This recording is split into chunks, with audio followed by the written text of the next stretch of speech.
So for the audience listening who don't know, we're here at the Sobh International Media Festival, and Andreas actually was invited because his film, his documentary, which he worked on for about 10 years, won an award. Yes, won the Best Documentary Award. Best Documentary Award. So I want to talk to you about this project. If you could share with us why it took you so long and what you were trying to capture and the plot of the story and your inspiration for it. Okay, it changed actually a lot. You know, when I started to met a person in Berlin, his name is Buzit Kuza, and he's now 83 years old. And he started to talk about that he met Che Guevara, that he met Yasser Arafat, that he was a close advisor to Thomas Sankara, which was a revolutionary president of the Burkina Faso. And he was talking about his life as a journalist. He became a chief editor of a magazine called Africa Z, which was quite important in the 80s, based in Paris. And the topic in this magazine is all the anti-colonialist fights worldwide. And actually he was in every anti-colonialist conflict worldwide. He was in place and was interviewing people involved in those fights. And I was thinking, like, the first thing was, I have to take out my camera and to document this life, because you don't meet like every day people like him. And so I started to make some interviews and to ask him about what was his life and how was this person and that person. And then it happened actually that he quit with his wife in Berlin and I quit with mine. And I moved to south of France, and after like a few months he said, "Can I pass by?" He needed to have a break and to calm down, and I said, "Yeah, you're welcome in my house." And he came for 1 month or 2 months, then he went back to Berlin, then after months later he came back again, and was like the first year was like he was staying a month or two in my house and then half of the time back to Berlin.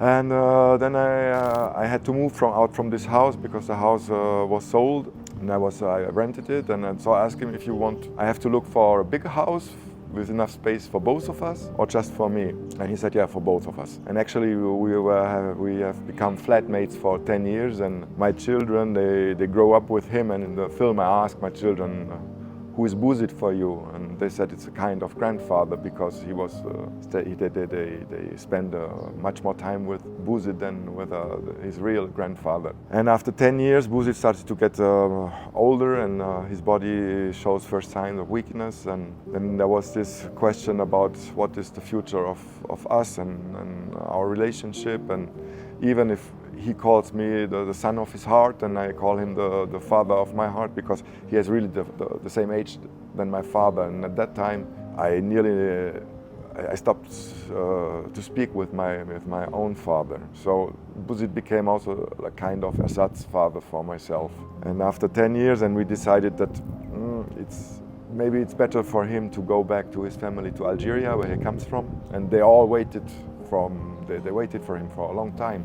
And nobody understood why Buzit is staying with this German guy in south of France, and why he didn't come back to Algeria. And so we agreed that it's time for him now to go back to his mother country and into his family, and there he will have a lot of more care than I can give to him, and the care he deserves and he needs also to have. And that's when I started to ask myself, what is the film actually about? And I went to a university, a documentary school, and there was this first question. There were two questions actually. The first question was, what is the shot you think it's the heart of your film?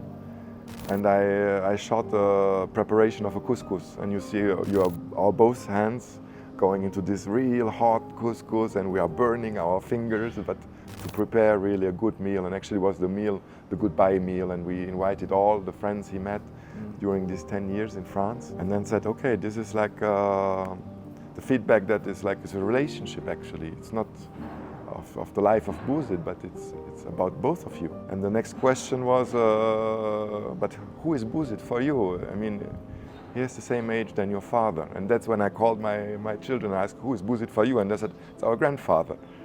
And then I woke up, I was the only one who was completely blind.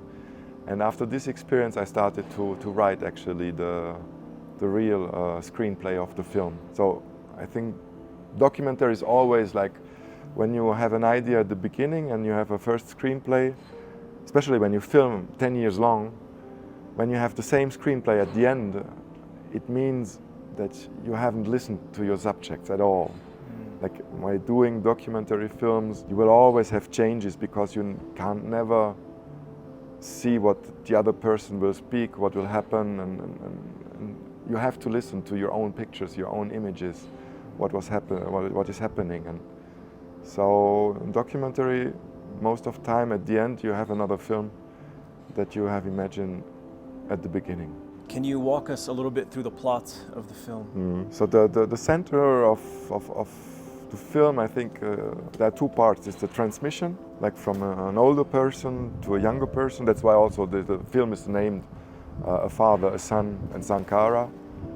And there's this transmission about a guy from the global south to me coming from a Western country, about the struggles global south countries are facing in our world, and it's still going on till today. I mean, if you think about what is going on in Israel and Gaza at the moment, or you have other parts like the Sahara Occidental, it's the same question actually. And so this is the transmission about anti-colonialism fights, and also there is this social capitalism fight inside the film. Where does the film take place mostly? I started to film in Berlin, and then we moved both to France. So there's a part in south of France, Uzès, where I am still living now. There's a part in Paris also. We visited the magazine Afrique-Asie. It was still alive then, now it's closed. And then we went to Algeria also, because there was this movement, the social rights movements, when the president wanted to be re-elected, and actually he was not able to be president anymore. He had really health problems, and he was already president for 20 years, and it was time to go on and have another president, a younger one. And also there was a lot of regime critics about this military power. And so there were every Friday like millions of people in the street claiming for regime change.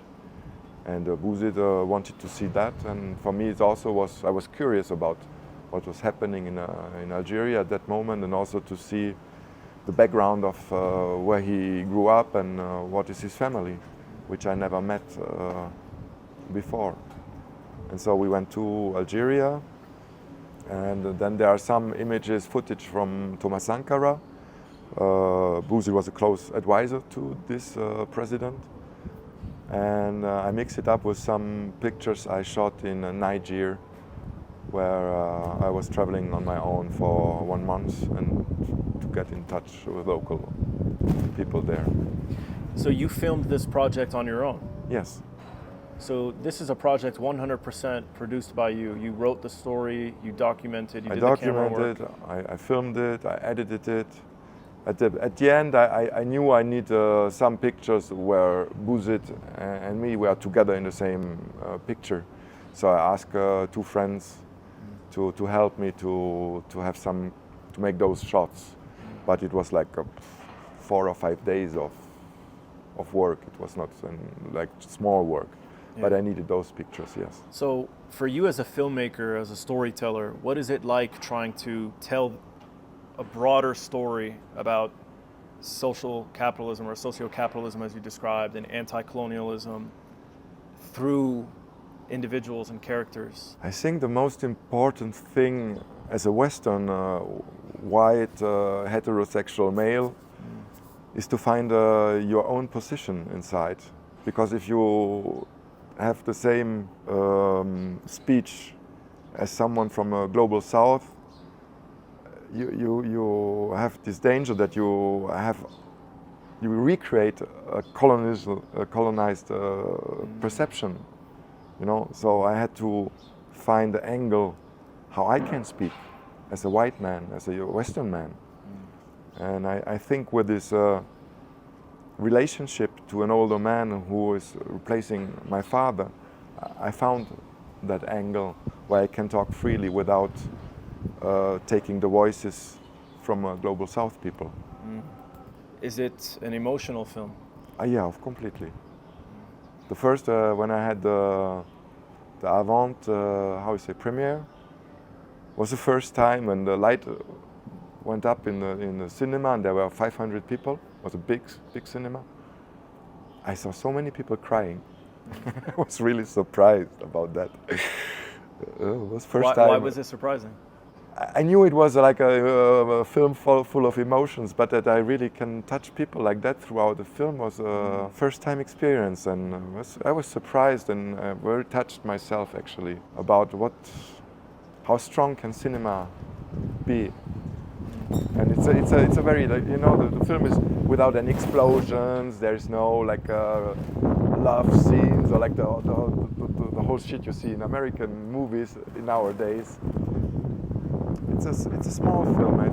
It's a quiet film actually, and to see that you can create emotions without using big elements. It's a nice experience, and I'm glad to have reached this point with that film. So it's very windy. So for the audience, if there's any issue with the mic, I apologize. It's an impromptu interview outside the hotel. They won't let us do it inside actually. But yeah, so continuing on, yeah, it's amazing. Without these larger elements, like you described, still being able to produce the emotion. That's a testament to, I think, your storytelling. So when you were doing the cinematography, since this took place over 10 years, so obviously your own skills developed over that time. Yeah. And so, is there a difference, from the beginning in terms of you handling the cinematography, in comparison to later on in the film, 5-10 years later? Do we see a difference in quality? I don't think so, because the camera skills were actually the same. I mean, I'm doing film since 25 years. What maybe changed is the understanding of editing. But as I edit after 10 years, so you don't see the difference. What about the project file? In 10 years, you have 10 updates to whatever editing software, and as you told me, you were using multiple editing softwares. You went from Adobe Premiere, I think you said you did Sony Avid as well. Yeah, but I did those three, Avid, Final Cut and Premiere. I did it for other films. I shot the whole 10 years with the same camera. Same camera? Yeah. And same program, editing program? No, because I started editing later. Okay, I see. The whole editing process... That took place later? Took place later. So that's why there's no difference. You can't see it in the film. I see. And thankfully the camera was running after 10 years still. Yeah. I had no camera problems. was it? It was a Canon EOS 7. It's not a full chip format, it was a 3/4. And it's really a very strong and very robust camera, and you can go everywhere with that camera. Which lens did you use? Oh, it was a cheap one. It was a Tamron 50-80 millimeters, like the one you can change, Yeah. Sometimes maybe I put a 200 millimeter object on, but mostly it was this same object all the time. When you were doing your cinematography, were you just focused on capturing the moments, or did you deliberately frame the subjects in a certain way to communicate any emotion, or was it just strictly trying to capture the subject and what was happening? Sure, you try always to have the best quality and the best picture you can get. And I can tell you a story. My first education was as a photographer, so I know something about light, I know something about how to make a picture. But actually where I learned the most for filming, I filmed for over 3 years weddings. And when you are doing wedding filming, it's silly to talk about weddings, but you have just a one shot. The wedding, it happens there, and that's it. Then that's it. And you can't ask to do it a second shot. It's not possible. So you learn quickly how to place yourself in the best angle before it happened. What you need to film. And this was actually a very, very good school for me. So when did you get into documentary filmmaking? I got into documentary because I worked on a film with a German director called Miriam Fassbender, and she did a film called Foreign, who was on the short list for the best German documentary. I don't know when it was, like 2014, something like that. And the film was shown at the Berlinale. And we had a common friend, a producer, and this producer said, there's this girl who shot over 3 years 2 migrants from Mali and from, what was the other country? It was not Burkina Faso, south of Mali. We'd come back. And she filmed them, but every time when they crossed the frontier, she got off and she led the cameras to Jerry and Mohammed, and they filmed on their own, and then she got back, sometimes 4 months later, and she had 200 hours of rushes. And she used 2 editors, and everybody said, you can't edit that film, something is missing.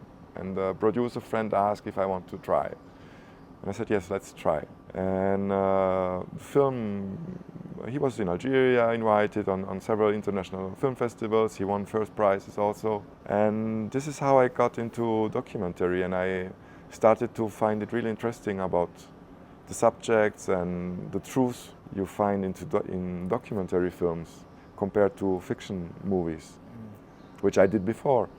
And then I said, I want to do documentaries too. In the editing process, how do you like to handle pacing? What? Pacing? Pacing. The pace of the pacing, film. The speed of it. The speed, yeah. The tempo. Because there's so many moments in a film. I'm sure over 10 years you collected probably hundreds of hours. Not that much, actually. No? I was filming quite deliberately. And was very efficient. But what I do at the beginning is like I like to give time. So I'm not turning around the camera a lot. I said, this is my picture, my frame, and I let it roll. So the rhythm is quite slow. So when I do the editing, I will not be able to make an action movie out of it. I have to respect the way I shot the film also. There's the transmission from shooting a film and editing a film. It's a relation. And this you have to think about first before starting filming, actually. Did you access any archival footage when you were dealing with the leader the Thomas Sankara films? Yeah, there's the Swiss television who filmed him a lot. And actually you can find those footage freely on YouTube. And then I started to contact them to ask if they have the permission for those files. They asked me a lot of money, and then I had another discussion with Hubert Sauper, who is a director from Darwin's Nightmare, who was nominated for the Oscars. And he said, do you know if they have a contract signed by Thomas Sankara saying that they have the right to sell what he is saying as a revolutionary president? I don't think so. And then there's another director, French director, who said, I do it with my films. I film the screen, so this is not their pictures, it's my pictures. And if I can find it freely on YouTube, then it's deliberated. Yeah. They give it out. Then make your own picture about that. Keep a little bit framing from the computer screen or whatever where you find it. Then is you that pass. what you did? Yeah. So obviously, because it's filmed in the past, it's a lower resolution, and then on top of that, you're filming your own. It's a very low resolution. I mean, you can see it, but actually, it's very it gives some charm to the film because of the pictures also. It's from archives, and I mean, the guy lived 40 years before, so it does make sense that those pictures are in a lower quality than the pictures from the rest of the film. It fits to it. So obviously this sounds like it was a bit of a personal project for you, a personal story, but also it communicates very powerful messages. And so what is the impact that you hope this film can make on audiences who decide to watch it? First thing, I really try to build a bridge between the northern hemisphere and the southern hemisphere, like to reconnect people. And as Thomas Sankara, he says in his last speech at the summit, African summit in Addis Ababa, he says the powerful who are stealing the Africans are the same who are stealing the Europeans. It's a small minority of some very powerful and rich people. And we have a common fight to do like the Europeans and Africans. And when you can hear it, you can find this on YouTube. And when you listen to him, it's like, it's so, in our days today, still, everything what he said is so true for me. And I really invite everybody to have a look about who was Thomas Sankara and what he said. And he was one of the first feminist fighters also. He was really fighting for women's rights when no one from the African leaders were talking about women's rights. And he was one of the first Pan-African people also. It was an amazing amazing person. What do you think of the current leader of Burkina Faso? There's a lot of talk about There's him a lot in of talk positive about it. And in my revolutionary film, Bouzid is talking about the situations because I asked him the whole story he went through with Thomas Sankara, and then after the assassination of Thomas Sankara, he stayed in Burkina Faso, working together with the guy who was supposed to have murdered him. And I asked him, why you stayed? And he said, I tried to keep alive the revolutionary flame. And he failed, he says also. And so I asked him, what rests about that? And he said, the revolutionary idea is still alive. And 2 weeks later, after I finished the film, there was the coup d'etat in Burkina Faso, and now they kicked out the French military. They officially renounced that French is the language, official language, and they got out of the French monetary system. So they try to get independent, actually. That's what they try. And it's not about to be against French people or to be against European people. It's against colonialism. The real fight is there. It's not against us, and this is what we have to understand as Western people. It's not against us, it's against a politic who is oppressing people from the global south. And we have a common interest to fight that and to build up a new future, a common future. How do you convey this, specifically this colonialism, this capitalism, this exploitation? How do you try to convey that message in the film? I'm imagining there's a lot of dialogue, of course, between your characters, but... Yeah, there is a lot of dialogue, but I give some key ideas, like Thomas Sankara in his speech and what is Bouzid telling in his life experience and all that. And I think that those ideas you have just to make understand the struggle of those people. And then maybe you can realize that you are struggling, I'm struggling today the same thing. I mean, there is no social justice anymore in a lot of Western countries. I mean, you're coming from the United States. I mean, there are places in the United States today where you have a lot of problems with drugs and violence, and this comes from because there's no social justice anymore. So maybe by seeing or by hearing those stories, you can make a parallel to your own story, and then you will understand. 2 more questions I have for you. One is, where and when can the general audience watch the film? Because I think you still haven't released it publicly. No. You're seeking distribution, right? I'm seeking for distribution, yeah. Now here in Tehran, maybe I have the first television broadcast, inshallah. And then after, I will put it somewhere on the internet, like Vimeo or whatever. I mean, it will be released soon, I think, in 6 months, something like that. But for now, I like also the idea to travel with the film and to have this experience to exchange with the audience on festivals, which is really important for me to have a feedback also, because this gives you the power to do another film. Yeah. And when you have just a release on internet, you get nothing back from that, actually, as a filmmaker. Your next project? Yeah, next project is about synchronicities, about how life maybe is made up, and maybe there are completely other rules that those we are taught in school, that everything is in competition, that you must be the best and we are compete one against the other, but actually maybe it only works if we are working together. And in my personal experience, when I started to see the world like more in a common thing, that we are all really attached together, and what I do is influencing the other, and the other is feeling not good, I'm not feeling good either. When I came to this point, a lot of synchronicities started to happen in my life. And I mean, synchronicities are very personal. There is no overall logic for everybody. But I got really sensitive for those signs, and I started to wonder how you can provoke maybe them. And I want to cap them throughout the camera, if it's possible. I don't know. This is the next project. Yeah. I started to film. I want to film for 1 year without thinking about how things could be connected. And I have the big chance to be here. I started to film here in Iran, and next month I'm invited to go to Korea. So I have 2 nice travel stories. And maybe let's see how Iran and South Korea are connected.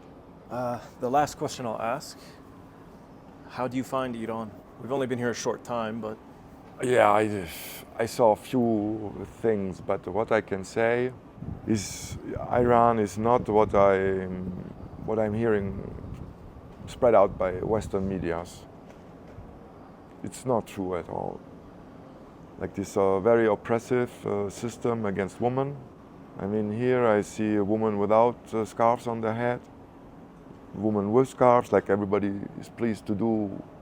I mean, maybe there are some special places that very official, they have to put scarves on, but it's a Muslim country. So, and it's not that you are controlled like on every corner from police and that you are threatened to go into prison or whatever. It's a very warm and welcoming country. People are nice and open and curious also about where you come from, what do you think. Iran, you have to understand also that they are fighting American imperialism since the revolution, actually. So, of course, they try to have control about what is happening inside the country. But it's much more open than what I heard in France or in Germany. And it's a very complicated situation, to say so. I think for both sides, for normal people, for the regime here. But I can understand because they try to resist and to stay free, actually. And they are part of the BRICS now, I think.